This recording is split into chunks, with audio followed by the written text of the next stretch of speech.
I have spent hours trudging through the lore of this game. This stupid game. But I feel obligated because literally no one else makes theory videos on this game. Every time I find an inconsistency, I end up finding something that links with it too well, almost too well. And Outcome Memories lore and inconsistencies have taken up most of my brain for the past few weeks, and I can't rest until I finally crack the lore and have a full timeline. Now, everyone in this game is pretty cut and dry in how they came here. All the survivors were pulled from different things.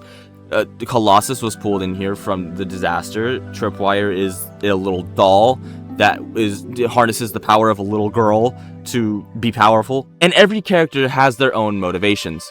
Everyone wants to either be able to escape the realm or kill the survivors. Or at least, so I thought. There's been a character that has been weird to me, who doesn't quite fit in with everyone else, and I think he's important.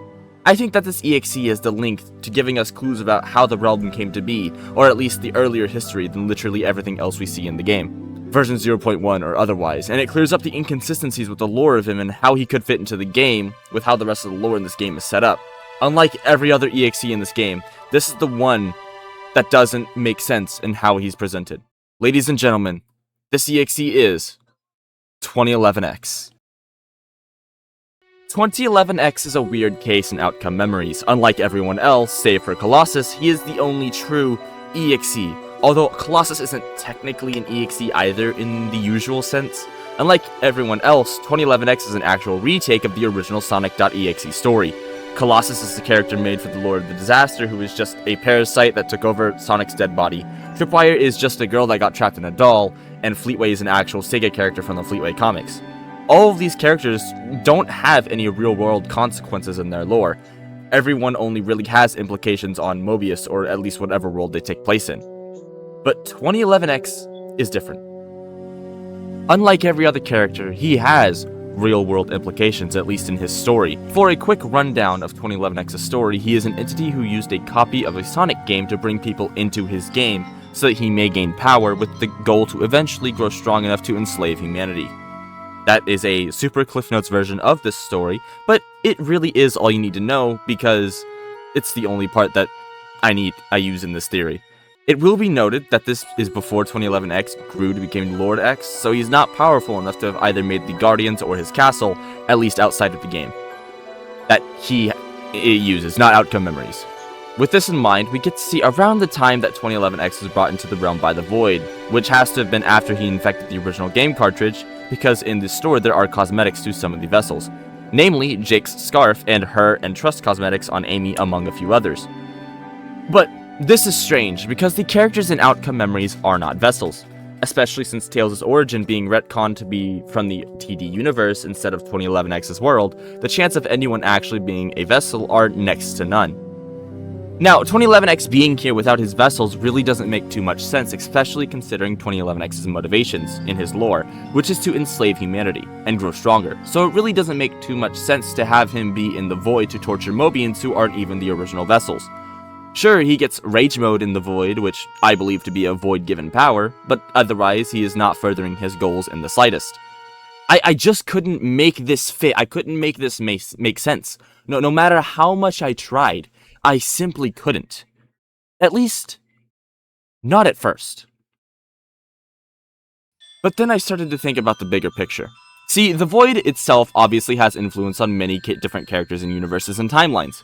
It took Sonic from Media, Cream from Sonic X, Knuckles from Sonic 3 and Knuckles, and so on.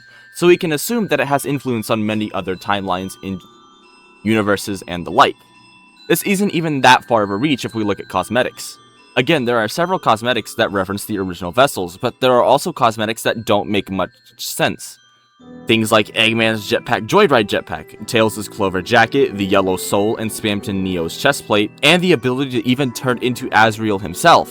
Metal Sonic's Chaos Sonic, and even Sonic himself being able to use gear from Ratchet and Clank. So obviously the Void has influence on many different universes. How does this fit with 2011X though? How was the Void able to convince 2011X to become a part of the Void? Well, remember earlier when I said 2011X's whole goal was to become stronger so that he may enslave the human race? That's still his motivation, it seems, but I think that what we see in Outcome Memories isn't the first game Outcome Memories has been through. Obviously, 0.1 had all the characters from the different Sonic timelines, but 2011X, strangely, was already there. What if 2011X was a part of the Void long before our Survivor cast was? What if Outcome Memories wasn't originally what it is now? Here's my theory. 2011X was tormenting the souls in his game when he was approached by the Void. The Void promised him power over the survivors in the game. He accepted and joined Outcome Memories. Here, he tormented the vessels, while the Void made him stronger through Rage Mode. But there was a problem. The Void itself likes Bloodsport and the ability for survivors to fight back and get the chance to escape. If not, then the ring wouldn't spawn at the end of every round. There would not be LMS buffs, and every game would end in a loss by the survivors. The Void would not like this. Given that it speaks to the players at the end of every game, telling them how well they did or didn't do if they protected their team, it likes it when the survivors work together and fight for their lives instead of just dying, even rewarding them with rings if they do well. But the vessels wouldn't be able to survive 2011X's onslaught. They couldn't even survive him in his game, much less with his newfound powers, such as Rage Mode in the realm. So, the Void got rid of them, banishing them to the deepest levels of the Void where nothing but chains are, and replaced them with much more capable survivors from actual Sonic games, and all that's left with them are the things that they wore and the memories attached to them. So why would 2011X put up with that? With his vessels gone, there really is no reason for him to be here anymore.